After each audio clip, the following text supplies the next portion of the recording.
Y'all, Tiffany Henyard just hit rock bottom, and she came out to admit that she's broke as F. Not just that, but she's begging us regular folks for money to continue her lavish lifestyle. So, it looks like she's gone from throwing money around like it's nothing to straight up begging on GoFundMe.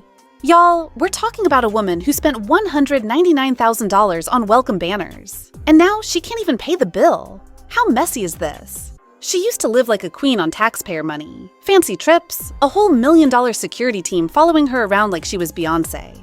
But that's not all, because it turns out that she also allegedly borrowed millions of dollars, putting city infrastructures down as collateral. Y'all, this situation is hot. The tea is coming in like a flood because the creditors are suing Tiffany to get their money back. I do want to emphasize, this is just preliminary. We have more work to do, but as Trustee House said, we believe that it was very important to come before the members of the public so you would have some context for what the current state of your finances are in city government.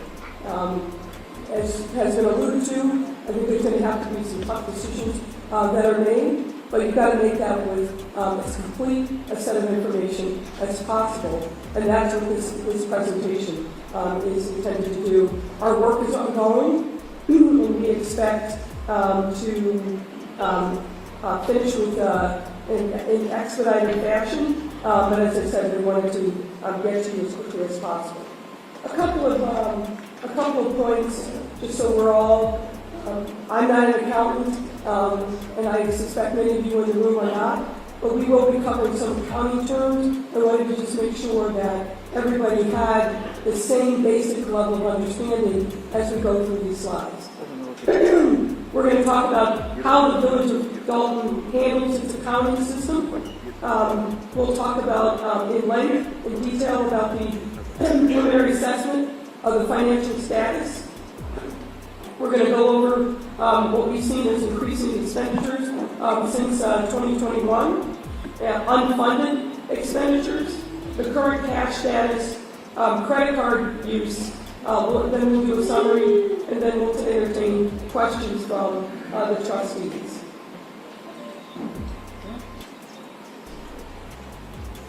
So let me just jump right into it. Many of you know that the village, in the same manner as other municipalities in the state, accounts for its finances using what's called fund accounting. That means, that's just a fancy word of saying the expenses and revenues are divided up into specific buckets of dollars, and those funds are what we're going to be talking about. The village maintains three categories of funds: a general governmental fund, the proprietary fund, and a fiduciary fund.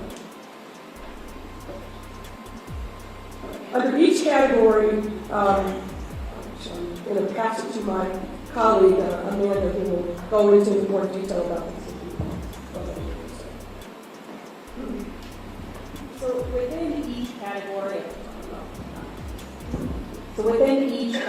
of funds, there are underlying funds that are used to account for resources that are for different purposes. The first category, governmental funds, includes the general fund, which is going to be the focus of our presentation this evening, and the general fund is what's used to account for the day-to-day operations of the village. Additionally, there are what are known as special revenue funds. These are specific funds for specific purposes. This includes the motor fuel tax and TIF money. The final governmental fund is debt service funds, where the village's debt obligations are accounted for, which is primarily the public bond debt. The final two categories of funds, which we will not be covering today, are proprietary funds.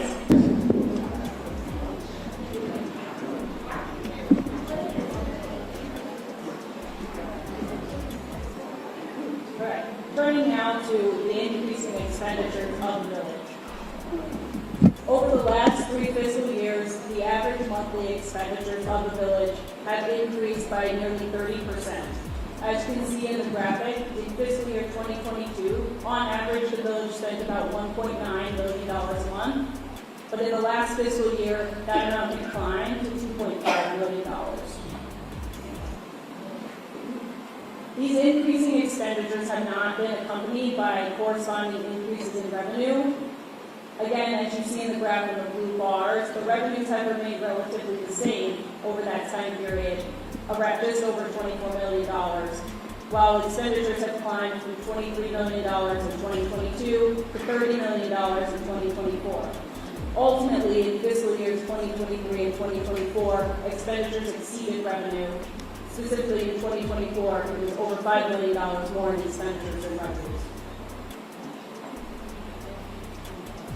To look further at the increasing expenditures, the table on the screen highlights the two village departments that are the main drivers of this spending increase: the General Administration and Administrative Compensation Department and the Police Department.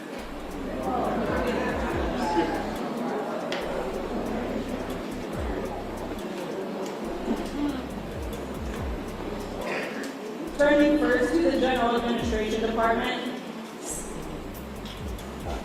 Turning first to the General Administration line, the increase in expenditures here has grown about approximately 47%. This was around $6.4 million in fiscal year 2022, and it was $9.4 million in fiscal year 2024.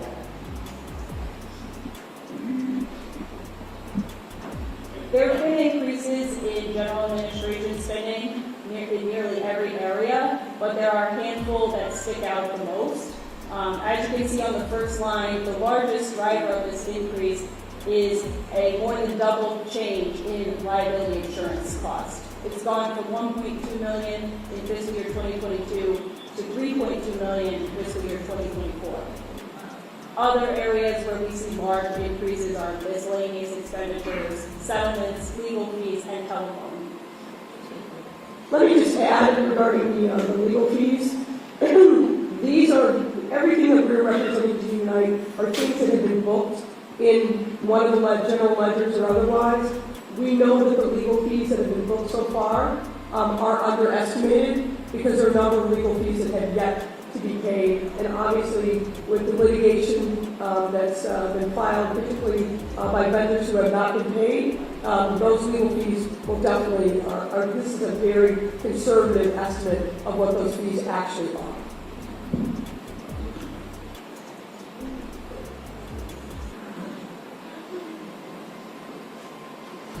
Let me drill a little bit down also in what we're seeing so far with the police department. Those expenditures have increased approximately 21% since FY22. Some of that is obviously driven by the union contract and making sure that there's retro pay and that the police officers are compensated according to the collective bargaining agreement. Within the police department expenditures, categories with large increases include overtime, other miscellaneous expenses, and I will tell you we don't know exactly what that is, but we're working on unpacking that, contractual services, other professional services, and medical insurance. We wanted to highlight for you, particularly given overtime, what we saw as two outliers in officers. Officer Terry Young and Officer William Green. Both of these individuals in the last 2 years have earned more in overtime than their base compensation. And you can see these numbers here. Officer Terry Young in FY 2023 earned $194,290 total in the base salary and the overtime. And then in FY 2024, that increased to $227,351, combining the base salary and the overtime. And it's not looking good for Ms. Henyard or the good people of Dalton. It's a hot mess, and we're just getting started. Now, before we dive into Tiffany's debts, let's talk about how Tiffany turned taxpayer money into her own personal piggy bank. And what if I told you she spent more on welcome banners than some folks in Dalton make in a whole year? Y'all, this is next level crazy. We're talking about a woman who acted like she had a blank check from the city, and she was not afraid to use it. So let's break it down. Tiffany dropped $99,000 on a welcome banner. Yup, you heard that right, a welcome banner. Then she turned around and splurged $119,000 on more banners. And if that wasn't bad enough, she had her face plastered all over them like some kind of royal decree. Meanwhile, the average household in Dalton is scraping by on less than $30,000 a year. Talk about being out of touch. This woman needed to go out and touch some grass and feel how expensive it had gotten for the everyday folks. But wait, y'all, it gets worse. While Tiffany was living it up, the town of Dalton was sinking deeper and deeper into debt. We're talking about a place where the fire department hasn't had a contract for a whole 5 years. That's right, y'all. The people risking their lives to save others couldn't even get a proper contract. But Miss Thing over here is spending thousands on welcome signs. But that's not even the worst of it. While the residents of Dalton were struggling to make ends meet, Tiffany was allegedly living it up in Sin City. Vegas, baby. She wasn't just there for a quick visit either. She was out there bawling like she had won the lottery. All while the town she was supposed to be running was crumbling under debt. And let's not forget about her luxurious security detail, which cost the village hundreds of thousands of dollars each year. Some of those officers were making over $133,000 in a single pay period because of overtime. Y'all, that's more than some folks in Dalton make in 3 or 4 years combined. It's like she forgot she was running a small town and thought she was some type of celebrity. But here's the difference. Celebrities use their own money. Tiffany was out here using taxpayer dollars like they were monopoly money. And now, surprise, surprise, the town can't even pay its bills. The company that made those fancy banners? Yeah, they're still waiting on their money, and they're not the only ones. Tiffany didn't just stop at spending public money, though. Oh no, this woman went and took out personal loans. We're talking millions. And now she can't pay it back. It's like she thought the money would never run out. But y'all, it always does. And now it looks like she's in some big trouble. The police department's vehicles are at risk of being repossessed because the town can't pay its debts. Can you imagine calling 911? And they can't even send out a car to help because it's been taken back by the bank? What are they gonna do?